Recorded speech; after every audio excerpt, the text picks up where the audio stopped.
राधा और शीतल दो गरीब बहनें थीं। राधा और शीतल बहुत छोटे थे जब उनके सर से उनके माता पिता का साया छिन गया था। माता पिता के जाने के बाद राधा ने ही शीतल को पाला पोसा था। शीतल के लिए उसकी बहन राधा ही उसकी सब कुछ थी।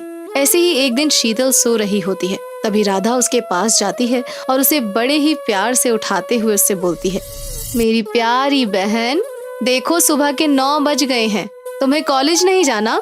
राधा जैसे ही शीतल को बताती है कि सुबह के 9 बज गए हैं, शीतल एक झटके में उठती है और अपनी बहन से बोलती है, ये क्या दीदी, सुबह के 9 बज गए और आप मुझे अब उठा रही हैं और अब उठाकर कह रही हैं कि 9 बज गए हैं। दीदी, एक टीचर इतनी देर तक नहीं सोती। हे भगवान, अगर मैं इसी तरह से घोड़े बेचकर सोती रही तो मैं अपनी दीदी और अपने स्वर्गवासी माता पिता का नाम कैसे रोशन करूंगी। शीतल जल्दी से उठकर हड़बड़ी में जल्दी जल्दी सारा काम करती है, पर वो देखती है कि अभी 7 ही बज रहे हैं और शीतल ने उसका लंच, उसके कपड़े सब कुछ तैयार कर दिए हैं। जिसके बाद शीतल अपनी बहन के गले लगकर उससे बोलती है, दीदी तुम कितनी अच्छी हो, भगवान करे ऐसी बहन हर किसी को मिले। तुम मेरे उठने से पहले सारा काम कर लेती हो, उसके बाद बाहर जाती हो, बाहर का काम करती हो, फिर शाम को घर आती हो, घर संभालती हो, मुझे संभालती हो। तुम इतना सब कुछ कैसे संभाल लेती हो दीदी? ठीक उसी तरह से जिस तरह से तू इतनी मोटी मोटी किताबें पढ़ लेती है। अरे दीदी, पढ़ाई तो बहुत आसान है, मैं तो कहती हूँ आप भी पढ़ाई करो। अरे ना बाबा ना, ये पढ़ाई मेरे बस की नहीं है, मैं तो जो काम कर रही हूँ वही अच्छा है। क्या दीदी, तुम तो ऐसे डर रही हो जैसे ये पढ़ाई नहीं कोई जंग है। मेरे लिए ये किसी जंग से कम नहीं है, समझी? अब टाइम देख ले, लेट हो रहा है, तुझे भी और मुझे भी। इस तरह से राधा शीतल को तैयार होने के लिए बोलती है। अब शीतल तैयार होकर कॉलेज जाती है और राधा अपनी मालकिन के घर। राधा की मालकिन एक कलेक्टर थी जो कि राधा को बहुत मानती थी। उस दिन जब राधा अपनी मालकिन के घर जाती है तो वो देखती है कि मालकिन खुद ही घर का सारा काम कर रही है। ये देखकर राधा अपनी मालकिन के पास जाती है और उनसे माफी मांगते हुए बोलती है, मालकिन मुझे माफ करना, आज आपकी बेटी की सगाई है और आज आपने मुझे जल्दी बुलाया था, पर क्या करती, आज ही शीतल का कॉलेज में आखिरी दिन था, बस उसी को कॉलेज भेजने के चक्कर में मैं थोड़ी लेट हो गई। अरे कोई बात नहीं राधा, मैं तुझे बचपन से जानती हूँ, मुझे सब पता है, तू कोई गलती जानबूझकर नहीं करती। वैसे देख, आज मैंने तेरी तरह घर में सजावट करवाई है, कुछ कमी तो नहीं लग रही ना? नहीं नहीं मालकिन, कोई कमी नहीं है, आपने तो मुझसे भी सुंदर सजावट करवाई है। इस तरह से गरीब राधा और उसकी बहन शीतल की जिंदगी ठीक ठाक गुजर रही थी। शीतल भी पढ़ने में बहुत तेज थी और वो एक सरकारी स्कूल की टीचर बनना चाहती थी। कॉलेज पूरा होते ही शीतल अपनी पढ़ाई पर और भी ज्यादा ध्यान देने लगती है, तो वहीं दूसरी ओर राधा भी अपनी बहन की पढ़ाई के लिए और भी ज्यादा मेहनत करने लगती है ताकि उसकी पढ़ाई में किसी भी तरह की कोई कमी ना रहे। ऐसे ही एक दिन राधा की पड़ोस वाली काकी राधा से बोलती है, राधा बेटा, तेरे जैसी बहन हर किसी को मिले बेटा। आखिर तू शीतल को पढ़ाने के लिए कितनी मेहनत करती है, बचपन से ही गरीबी का सामना करती आ रही है तू, पर तूने कभी भी शीतल को इस बात की कमी नहीं होने दी कि तू एक गरीब बहन है और एक गरीब बहन किस तरह से अपनी बहन को पढ़ा लिखा रही है। काकी, शीतल ही मेरा सब कुछ है, मैं उसे कभी अकेला नहीं छोड़ सकती। मैं चाहती हूँ कि उसके सपने पूरे हों और वो जो करना चाहती है वो करे। अच्छा काकी, मैं चलती हूँ, शीतल घर आ चुकी होगी और मेरा इंतजार कर रही होगी, अगर लेट पहुंची तो वो माँ की तरह मेरे सर पर बैठ जाएगी। कोई बात नहीं बेटा। अच्छा, वैसे मैं तुझे कुछ पैसे देना चाहती थी, शीतल की पढ़ाई में काम आएंगे, आखिर तू अकेले इतना सब कुछ कैसे करेगी? नहीं नहीं काकी, अभी मुझे ना तो आपकी जरूरत है और ना ही आपके पैसों की। जिस तरह मैंने बचपन से अपनी बहन को अकेले पाला पोसा है, ठीक उसी तरह से आगे भी उसकी सारी ख्वाहिशें पूरी कर लूंगी। राधा गरीब जरूर थी और साथ ही स्वाभिमानी भी। वो कभी किसी के सामने हाथ नहीं फैलाती थी। समय के साथ शीतल भी अपनी मेहनत में सफल हो रही थी और देखते ही देखते उसकी सरकारी टीचर बनने की रीट परीक्षा सर पर आ जाती है और जिस दिन शीतल का एग्जाम होता है उसी दिन तेज वर्षा होने लगती है। तेज वर्षा होने की वजह से राधा के घर की छत टपकने लगती है और उसके घर में पानी भर जाता है, जिस वजह से शीतल का एडमिट कार्ड पूरी तरह से गीला हो जाता है। अब शीतल को कुछ समझ नहीं आ रहा था कि वो करे तो क्या करे। शीतल घबराने लगती है। हे भगवान, ये सब कुछ क्या हो गया? अब मैं परीक्षा में कैसे बैठूंगी? ऊपर से बारिश जो कि बंद होने का नाम ही नहीं ले रही है। अब मैं एग्जामिनेशन हॉल में कैसे पहुंचूंगी? शीतल को रोता देख राधा को बिल्कुल अच्छा नहीं लगता, तो राधा शीतल से कहती है, अरे शीतल, तू रो क्यों रही है? चुप हो जा, सब कुछ ठीक हो जाएगा। तेरी दीदी है ना तेरे साथ, तू थोड़ा सब्र रख, जब बारिश रुक जाए तब जाना। अगर इस बारिश में जाएगी तो तेरी तबीयत खराब हो जाएगी। दीदी, इस समय मुझे खुद की नहीं अपने एग्जाम की फिक्र हो रही है। आपने कभी खुद तो पढ़ाई की नहीं, आपको पढ़ाई का महत्व कैसे पता होगा? शीतल, तू ये क्या कह रही है? मैं जो बोल रही हूँ बिल्कुल सही बोल रही हूँ। आज तुम्हारी वजह से ही मैं घर बैठी हुई हूँ, जबकि मुझे अब तक एग्जामिनेशन हॉल में पहुंचना चाहिए था। मैंने तुमसे कितनी बार बोला कि दीदी पहले घर की छत ठीक करवा लो, पर नहीं, तुमने मेरी कभी नहीं सुनी। आज तुम्हारी वजह से मेरा एग्जामिनेशन हॉल टिकट गीला हो गया। बाहर इतनी बारिश हो रही है, मुझे समझ नहीं आ रहा कि मैं दूसरा हॉल टिकट कैसे निकलवाऊं, और उससे भी बड़ी बात ये कि मैं एग्जाम देने के लिए कैसे जाऊं। शीतल की ये बातें सुनकर राधा को कुछ समझ नहीं आता कि वो क्या कहे। अब बारिश जैसे ही हल्की होती है, शीतल बिना कुछ सोचे समझे एग्जाम देने के लिए निकल जाती है। परंतु जब तक वो एग्जामिनेशन हॉल के दरवाजे पर पहुंचती, वैसे ही दरवाजे बंद कर दिए जाते हैं। इसके बाद शीतल दरवाजे पर खड़ी गार्ड से बहुत विनती करती है, जिस पर गार्ड उससे बोलता है, देखो तुम पूरे 5 मिनट लेट हो, इसीलिए मैं अब तुम्हें अंदर नहीं जाने दे सकता। अंदर बच्चों के एग्जाम शुरू हो चुके हैं, इसलिए तुम जहाँ से आई हो वहीं चली जाओ और अगली बार आकर परीक्षा देना। ऐसा मत बोलो सर, मुझे एग्जाम देने दो प्लीज। इस एग्जाम से मेरे और मेरी दीदी के बहुत सारे सपने जुड़े हैं। अगर मैंने एग्जाम नहीं दिया तो मेरी दीदी के सपने टूट जाएंगे। पर गार्ड शीतल की एक नहीं सुनता और धक्के मारकर उसे बाहर कर देता है। परंतु ये सब कुछ राधा देख लेती है और वो जल्दी से अपनी मालकिन कलेक्टर के पास जाती है और उसे सारी बात बताती है। जब कलेक्टर को ये बात पता चलती है तो राधा की मालकिन कलेक्टर राधा के साथ खुद वहाँ आती है और शीतल जैसे बच्चे जिनका एग्जाम बारिश या किसी वजह से रह गया था, वो सब का एग्जाम कंडक्ट करवाती है। और एग्जाम देने के बाद शीतल अपनी बहन से माफी मांगते हुए उससे बोलती है, दीदी, अपनी छोटी बहन को माफ कर दो। गुस्से में मैंने ना जाने तुमसे क्या क्या बोल दिया, जबकि तुमने अपनी पढ़ाई ना करके मेरी पढ़ाई पूरी करवाई। आज तुम्हारी वजह से ही मैं ये एग्जाम दे पाई हूँ। दीदी, अगर तुम नहीं आती तो शायद मैं एग्जाम भी नहीं दे पाती। शीतल, मुझे तेरी किसी बात का बिल्कुल भी बुरा नहीं लगा, क्योंकि मैं जानती हूँ आज तेरा पेपर था और ये एग्जाम तेरे लिए कितना इम्पोर्टेंट था। बस इसीलिए तूने मुझे गुस्से में ये सब कुछ बोला, और तुझे धन्यवाद मेरा नहीं मालकिन का करना चाहिए। आज उन्होंने ही तेरा एग्जाम कंडक्ट करवाया है। अरे नहीं नहीं, ये तो मेरा फर्ज था और मुझे बहुत खुशी होगी अगर कोई गरीब सफल होगा और आगे बढ़ेगा। इस तरह से शीतल अपनी गलती की माफी अपनी बहन से मांगती है और दोनों बहनें कलेक्टर को धन्यवाद करती हैं।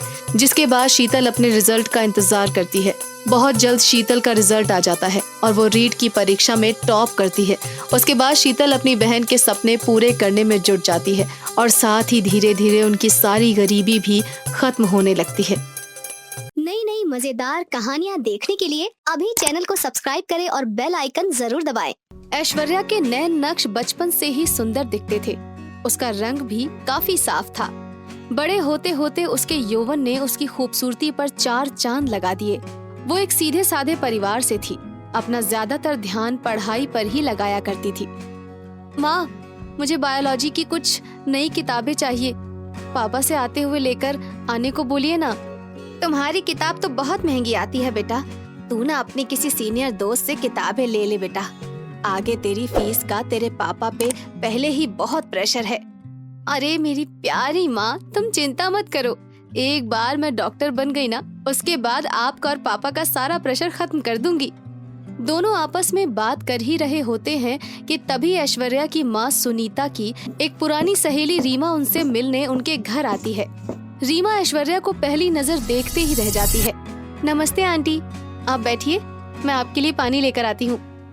अरे सुनीता, तेरी बेटी तो बड़ी ही सुंदर है। छोटी सी थी जब देखा था, अब तो बिल्कुल पटाखा हो गई है। तू इसको मॉडलिंग में क्यों नहीं डाल देती? अरे नहीं नहीं, तू तो जानती ही है ना, हम ठहरे सीधे सादे शर्मा लोग। अपने को इन सब चक्करों में पड़ना बिल्कुल भी पसंद नहीं है। तभी ऐश्वर्या रीमा आंटी के लिए पानी लेकर आती है और रीमा आंटी उसे अपने पास बिठाकर उसकी खूबसूरती के तारीफों के पुल बांधना शुरू कर देती है। रात को ऐश्वर्या के दिमाग में रीमा आंटी की मॉडलिंग वाली बात घूमने लगती है और वो जाकर अपने आप को शीशे में निहारने लगती है। हाँ यार, मैं हूँ तो काफी खूबसूरत, बुक्स के चक्कर में कभी ध्यान ही नहीं दिया। और तभी वहाँ उसकी मम्मी आ जाती है। ऐश्वर्या बेटा, बुक छोड़कर क्या देख रही हो?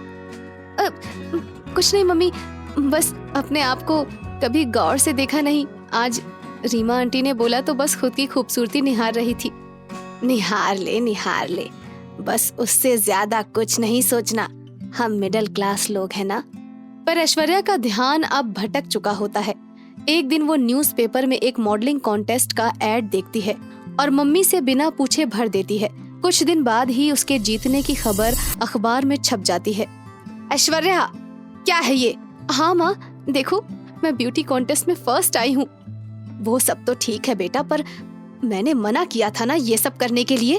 मम्मी, मैं तो मॉडलिंग ही करूंगी, बस मैंने पूरी तरह से तय कर लिया है।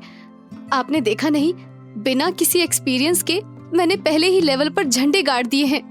फिर एक दिन सबसे प्रेस्टिजियस कॉन्टेस्ट मिस इंडिया के फॉर्म्स आते हैं। माँ, ये देखो मिस इंडिया के फॉर्म्स आ गए हैं, हो सकता है ये मेरी किस्मत बदल दे। तुम्हारा तो दिमाग खराब हो गया है, अच्छी खासी पढ़ाई छोड़ के अब इसको फिजूल की मिस इंडिया बनना है। अच्छा ही मेरे गले मुसीबत बांध कर चली गई है रीमा तो। रात को सरिता अपने पति से कहती है, अरे ऐश्वर्या के पापा, सुनते हो, मुझे आपकी बेटी के चाल चलन कुछ ठीक नहीं लग रहे हैं। अच्छी भली डॉक्टरी की पढ़ाई छोड़कर अब इसको मिस इंडिया बनने की सूझी है। मैं चाहती हूँ आप जल्द से जल्द इसके लिए कोई रिश्ता ढूंढ लो और इसके हाथ पीले कर दो। ठीक है, मैं कुछ दिनों में इसके रिश्ते की बात चलाता हूँ, पर उसे उसके मन की करने से मत रोकना। वो जो करना चाहती है उसे करने दो। यूं ही कुछ समय निकलता है और मिस इंडिया के कॉन्टेस्ट का दिन आ जाता है। स्टेज पर खड़ी ऐश्वर्या का नाम जैसे ही अनाउंस होता है, वो खुशी से उछल पड़ती है। बस उस दिन से उसकी जिंदगी पूरी तरह से बदल जाती है। वो जहाँ भी जाती लोग उसके पीछे आते और interview, ribbon cutting, web series जैसे कई ऑफर्स उसे मिलते हैं। पर ऐश्वर्या का ऐसा कोई प्लान नहीं था। वो बस अपनी खुशी के लिए मिस इंडिया बनी थी और अब अपने पापा के कहे अनुसार शादी के लिए तैयार थी। बड़ी धूमधाम से ऐश्वर्या की शादी होती है। किस्मत से उसे पति और ससुराल भी बहुत अच्छा मिलता है। रात में दोनों सुहाग रात मनाने कमरे में चले जाते हैं और वहाँ उसका पति उससे कहता है, मैंने तो सपने में भी नहीं सोचा था कि मुझे तुम्हारे जितनी खूबसूरत बीवी मिलेगी। सिर्फ बीवी नहीं, ये समझो कि आपकी शादी तो एक मिस इंडिया से हुई है। अब तो तुम कुछ टिप्स अपनी ननद को भी दे सकती हो, उसे भी ये सब काफी पसंद है। मेरी आधी जेब तो उसके कॉस्मेटिक्स में चली जाती है। मैं अपनी ननद से अभी तक मिली तो नहीं हूँ, पर लगता है मेरी उसके साथ खूब पटेगी। चलो वो सब छोड़ो, आओ एक दूसरे के प्यार में खो जाएं और अपनी सुहागरात शुरू करें। सुबह ऐश्वर्या की सास और ननद उसका रसोई घर में खूब अच्छे से स्वागत करती हैं। इसी तरह कुछ दिन निकलते हैं और एक दिन उसकी पड़ोसन उसकी सास से मिलने आती है। जरा बच कर रहना, ये मॉडलिंग वाली होती है ना, इनका दिमाग थोड़ा खराब ही होता है। हाँ देखेंगे, अभी तो बेचारी की शादी को कुछ ही दिन हुए हैं। वैसे वो अब मॉडलिंग नहीं करती, मिस इंडिया है। हाँ पता है हमको तेरी बहू मिस इंडिया है, पर तू अपने बेटे को जरा काबू में रखना, पता चला बहू के पल्लू में बंधा बंधा घूम रहा है। इतने में ही ऐश्वर्या अंदर से चाय नाश्ता लेकर आती है। नमस्ते आंटी जी, ये चाय पीजिए और ये लड्डू खाइए, मैंने अभी बनाए हैं। इतना सुनते ही पड़ोसन का मुंह छोटा सा हो जाता है और तभी उसकी ननद करुणा वहाँ आ जाती है। चलिए ना भाभी, बाहर कुछ खाने चलते हैं। हाँ बिल्कुल, मेरा भी कुछ चटपटा सा खाने का मन कर रहा है। अच्छा सासू माँ, आप अपनी सहेली के साथ बैठिए, हम जरा बाहर होकर आते हैं। ये तो बड़ी चालाक निकली, तुमने सुना नहीं, तुम्हें सुना कर गई है कि मैंने काम कर दिया और तुम बैठी रहती हो। तुम पता नहीं किस जमाने की सोच रखती हो। अरे वो मिस इंडिया है, फिर भी अभी तक उसने मुझे इस चीज का एहसास तक नहीं होने दिया कि मिस इंडिया होते हुए वो काम नहीं करेगी। दोनों एक चाट वाली स्टॉल पर रुककर चाट खाने लगते हैं कि तभी कुछ प्रेस वाले वहां पर आकर ऐश्वर्या की फोटो लेने लगते हैं। अरे बाप रे, ये प्रेस वाले तो यहाँ भी आ गए। अब मैं क्या करूँ? चलो करुणा, हम कहीं और चलते हैं। भाभी, आपके साथ तो कहीं भी जाना बहुत एंटरटेनिंग है। लोग आपके पीछे आते हैं, एक फोटो लेने के लिए घंटों खड़े रहते हैं। ऐश्वर्या अपनी ननद की बातें सुनकर चने के झाड़ पर चढ़ जाती है और उससे कहती है, ये तो शुरुआत है, अभी तो मैं बहुत जल्द मिस वर्ल्ड के लिए फाइट करने वाली हूँ। फिर देखना तुम, ये भीड़ कैसे बढ़ती जाएगी। कुछ दिन बाद एक सुबह तीनों हॉल में बैठे बैठे बात कर रहे थे और तभी ऐश्वर्या की सास उससे कहती है, अरे बहू, तुम्हारा मिस इंडिया बनने का सपना तो कब का पूरा हो गया। अब मेरा भी एक दादी बनने का सपना पूरा कर दो। नहीं मम्मी, भाभी तो अब मिस वर्ल्ड बनना चाहती हैं। अब तो बस वो वहीं पर फोकस कर रही हैं। आप उनसे अभी बच्चे की उम्मीद तो भूल ही जाइए। हाँ सासू माँ, अब तो मैं मिस वर्ल्ड बनना चाहती हूँ। मतलब तुम अब बच्चा पैदा नहीं करोगी? इस घर ने कितने टाइम से किसी बच्चे की किलकारी नहीं सुनी। चलो, जैसा तुमको ठीक लगे बहू। ऐश्वर्या दिन पर दिन अपनी मिस वर्ल्ड बनने की इच्छा को लेकर सीरियस होती जा रही थी। अब वो घर के कुछ काम काज भी नहीं किया करती थी। सारा दिन सोशल मीडिया और अपनी स्किन का ध्यान रखने में बिताया करती थी। एक दो दिन बाद रात को अमन रोमांटिक मूड के साथ अपने कमरे में जाता है और ऐश्वर्या से प्यार करने लगता है। आओ जाने मन, आज तो पलंग तोड़ रोमांस करते हैं और एक छोटी सी ऐश्वर्या को घर में लाने का प्लान बनाते हैं। ना बाबा ना, मैं अभी प्रेग्नेंट होना नहीं चाहती। अभी तो मैं मिस वर्ल्ड बनना चाहती हूँ। अगर मेरा फिगर खराब हो गया तो मुझे तो कोई सेलेक्ट भी नहीं करेगा। तो आज के बाद क्या मैं तुम्हारे साथ रोमांस भी नहीं कर सकता? जब तक मेरा कॉन्टेस्ट नहीं होता तब तक सब बंद, समझे? अब सो जाओ चुपचाप। ज्यादा देर तक जागने से मुझे डार्क सर्कल्स हो सकते हैं। अमन उसकी ये बात सुनकर शॉक्ड हो जाता है। अरे बाप रे, अब तो खुद की बीवी को प्यार भी नहीं कर सकते। हे भगवान, ये पति लोग करें भी तो क्या करें। चलो अभी तो सो ही जाते हैं। सुबह उठकर ऐश्वर्या अपना चेहरा आईने में देखती है तो चिल्ला पड़ती है और पूरे घर को इकट्ठा कर लेती है क्योंकि उसके गाल पर एक पिंपल हो जाता है। हे भगवान, ये कौन सी जन्म का बदला ले रहे हैं आप? अब तो मैं किसी को मुंह दिखाने लायक भी नहीं रही। अरे बेटा, चिंता मत करो, ये स्वाभाविक होता है। 5-6 दिन में अपने आप बैठ जाएगा। अरे सासू माँ, इन 5-6 दिनों में अगर गलती से भी किसी ने मेरा चेहरा देख लिया तो मैं तो खामखा बेइज्जत हो जाऊंगी। अब ऐश्वर्या सभी घर वालों को पिंपल खत्म करने के इलाज ढूंढने में लगा देती है। दादी माँ के खजाने की किताब से लेकर इंटरनेट तक जो भी मिला ऐश्वर्या सब ट्राई करती जाती है, पर पिंपल तस से मस नहीं हुआ। ऐश्वर्या ने अमन के सारे पैसे एक पिंपल के इलाज ढूंढने में लगा दिए। अगर ये इसी तरह महंगे महंगे कॉस्मेटिक्स और दवाइयाँ लेती गई तो मैं तो कुछ ही दिनों में सड़क पर आ जाऊंगा। इसके सर से मिस वर्ल्ड का भूत उतारना पड़ेगा। उसी रात ऐश्वर्या के सो जाने के बाद अमन, उसकी माँ और करुणा मिलकर कुछ प्लान बनाते हैं। अगले दिन से करुणा अपनी भाभी ऐश्वर्या को बाहर चलने की जिद करती है। ऐश्वर्या मुंह पर स्कार्फ बांधकर उसके साथ बाहर चली जाती है, पर जैसे ही बाजार में पहुंचती है उसे कुछ फैंस घेर लेते हैं और उसके साथ फोटो लेने की जिद करने लगते हैं। धक्का मुक्की में ऐश्वर्या का स्कार्फ फेस से उतर जाता है। अगले दिन सुबह ऐश्वर्या न्यूज़पेपर देखकर दंग रह जाती है। वहाँ उसकी फोटो के साथ जूम पिंपल की फोटो छपी होती है। भाभी, ये देखो, मिस वर्ल्ड कॉन्टेस्ट की डेट आ गई है, कहो तो फॉर्म भर दूं? ऐश्वर्या मन ही मन सोचती है, अगर फिर कहीं स्किन के साथ कुछ हो गया तो? इस बार तो इंडिया की ही बात थी, तो पूरी दुनिया की प्रेस पीछे पड़ जाएगी। ना बाबा ना, मिस इंडिया बनकर ही खुश हूँ। अब मिस वर्ल्ड का फेम नहीं झेल सकती। और सभी हंसने लगते हैं। महक और अनमोल की शादी को कुछ ही दिन हुए थे। दोनों अक्सर साथ में समय बिताया करते थे। अनमोल महक के लिए रोजाना नए नए तोहफे लाया करता। ऐसे ही कुछ दिन बीतते हैं और फिर एक दिन महक अनमोल से कहती है, मैं सारा दिन बोर हो जाती हूँ, समझ ही नहीं आता कि क्या करूँ। अरे बोर क्यों होती हो? माँ है ना, माँ के साथ समय बिताया करो। सास बहू की जोड़ी तो वैसे भी वर्ल्ड फेमस होती है। हाँ हाँ हाँ, ये क्या सरकाज़म था? पर फिर भी हम दोनों तो साथ में अच्छा समय बिताते हैं। बस थोड़े दिन की बात है, फिर तो तुम्हारा सर खाने के लिए तुम्हारा देवर धीरज हॉस्टल से घर आ जाएगा। तब लगेगा तुम्हारा मन, क्योंकि वो भी तुम्हारी तरह बहुत शरारतें करता है। तभी महक की सास भी वहाँ पर आ जाती है। हाँ बहू, अनमोल सही कह रहा है। तू तो अपने देवर से बच के ही रहना और उसकी बातों का बुरा मत मानना। वैसे भी देवर का रिश्ता तो खट्टा मीठा सा ही होता है। अच्छा माँ, आप लोग बात कीजिए, मुझे देर हो रही है, मैं ऑफिस के लिए निकलता हूँ। 2 दिन बाद धीरज हॉस्टल से अपने घर वापस आ जाता है। उसकी आवाज सुनकर महक भी किचन से बाहर आ जाती है। धीरज को पता तो होता है कि महक उसकी भाभी है, फिर भी वो उसको छेड़ने के लिए अपनी माँ से बोलता है।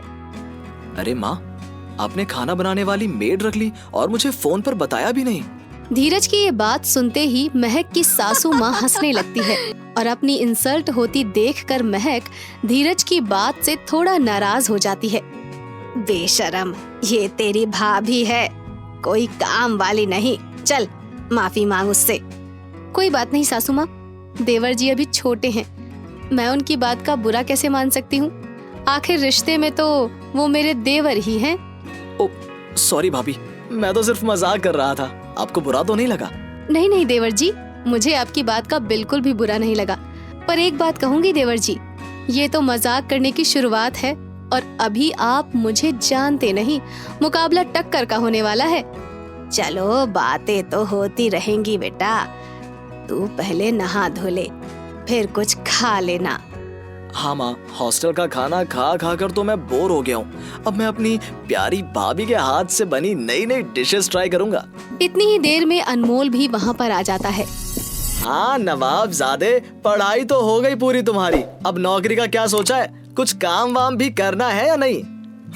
नौकरी और मैं कभी नहीं भैया, आप हो तो सही, आप कमाना मैं उड़ाऊंगा, अभी मेरी उम्र ही क्या है। ये बोलकर धीरज महक की तरफ देखता है और हंसने लगता है। क्यों भाभी, चेहरे का रंग क्यों उड़ गया?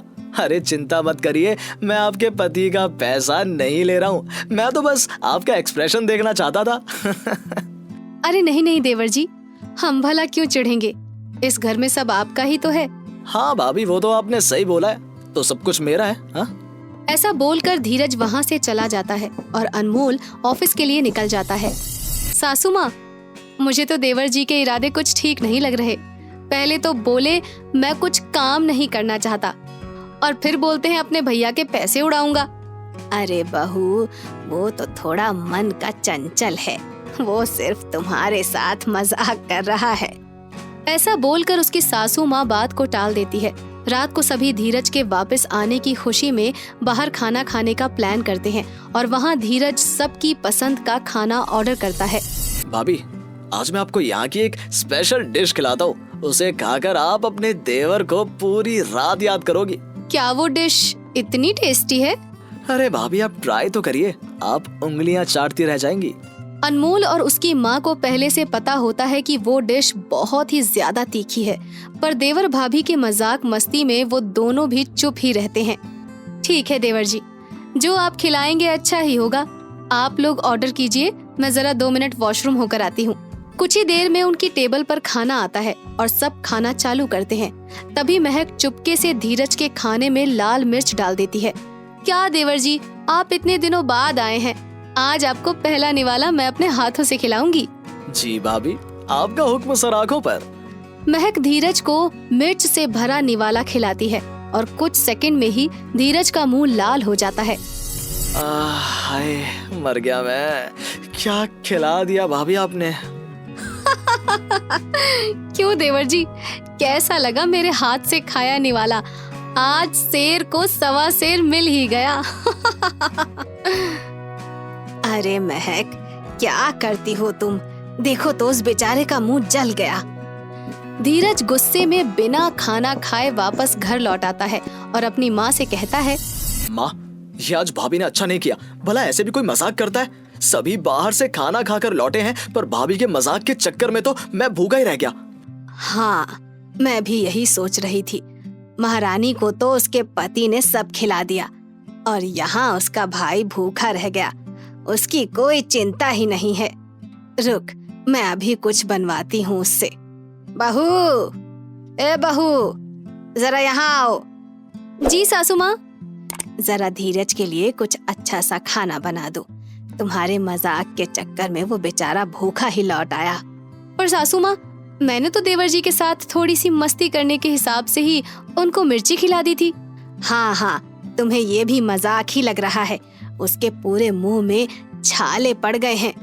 छोटा मोटा मजाक एक तरफ और इस तरह की बदतमीजी एक तरफ है। महक चुप होकर वहाँ से चली जाती है और धीरज के लिए खाना बनाकर वापस अपने कमरे में आ जाती है, जहाँ वो अपने पति अनमोल से बोलती है, ये अच्छा है, देवर जी मुझे कुछ भी बोल दे कर दे, वो तो मजाक ही है। और मैंने जरा सा कुछ क्या कर दिया तो इतनी बातें सुना दी मुझे सासू माँ ने। मेरा भाई भूखा रह गया और तुम्हें मजाक लग रहा है। अब आप भी इसमें मेरी ही गलती निकाल रहे हैं। उस दिन जब देवर जी घर आए और इतनी इतनी बातें कर रहे थे मेरे लिए, तब तो आप कुछ भी नहीं बोले। इतना बोलकर महक सोने के लिए बिस्तर पर चली जाती है। इस बात को कुछ दिन बीत जाते हैं। सभी के दिमाग से ये बात निकल जाती है। एक दिन धीरज का दोस्त उसके घर खाने पर आता है। माँ, मैंने अपने एक पुराने दोस्त को खाने पर बुलाया है, क्या तुम हमारे लिए कुछ अच्छा बना दोगी? अब तो जानती ही हैं कि हम हॉस्टल का खाना खा खा कर थक गए हैं। हाँ हाँ, क्यों नहीं, तेरी भाभी है ना, उनसे बोल दे, वो सब कुछ बनाना जानती है। महक अंदर से सब सुन रही होती है और तभी उसकी सास उसको आवाज लगाती है, महक, अरे ओ महक, धीरज का एक दोस्त आज घर पर आ रहा है, जरा इन दोनों के लिए कुछ अच्छा सा खाना बना लेना। और हाँ सुनो, तीखा कम रखना। सास अपनी बहू को पुरानी बात का ताना मारते हुए कहती है और सास की इस बात से महक चुपचाप सुनकर गुस्से में अंदर चली जाती है। एक छोटा सा मजाक क्या कर दिया, ये माँ बेटे दोनों अभी तक जले भुने बैठे हैं। जल कुकड़े कहीं के। पहले आज का काम करो, फिर राजा साहब और उनके दोस्तों के लिए खाने की तैयारी करो। नौकरानी बना के छोड़ा हुआ है इसने जब से आया है। तभी दरवाजे से धीरज अपने दोस्त को लेकर अंदर आता है। शुक्र है एक ही इंसान आया है, मुझे तो डर था कहीं दोस्त के नाम पर पूरी की पूरी फौज ना हो। आ गए बेटा, चलो तुम लोग आराम से बैठो और जो भी खाना हो शर्माना मत, बेझिझक मांग लेना धीरज की भाभी से, सब बना देगी वो। हाँ हाँ, बहू इनकी पर्सनल नौकरानी है ना, बीवी आएगी ना वो नहीं उठाएगी इतने नखरे। हाँ तो पहले सूप पिया जाएगा। माँ, सूप पीना है सबको। हाँ हाँ, वो तो मैं भी पी लूंगी। वो महक को 3 सूप बनाने के लिए कहती है। किसी के मुंह से ये भी नहीं निकला कि बेटा अपने लिए भी बना ले, सबको बस अपने ही खाने की पड़ी है। सूप के बाद धीरज का दोस्त ग्रिल्ड सैंडविच के लिए बोलता है। तरह तरह का नाश्ता करते हुए ही 12 बज जाते हैं। आप लोग खाना कब खाएंगे? अब खाना कौन खाएगा, हमारा तो पेट ही भर गया। कुछ देर बाद धीरज का दोस्त अपने घर वापस चला जाता है। सबके खाने के बाद भी खाना बच जाता है। क्या बात है बहू, खाने का अंदाजा नहीं है क्या? इतना कैसे बच गया? कल से लगी हुई तो ऐसे थी जैसे 56 पकवान बना रही हो। बनाया तो कुछ नहीं, जो बनाया वो भी बच गया। ससुराल में महक के दिन ऐसे ही निकल रहे थे, कभी नमकीन तो कभी मीठे। पर अब उसने देवर की खटपट के साथ ही रहना सीख लिया था, क्योंकि उसे लग गया था कि देवर के सामने तो मैं सवा शेर बन गई, पर असली सवा शेर तो मेरी सास निकली।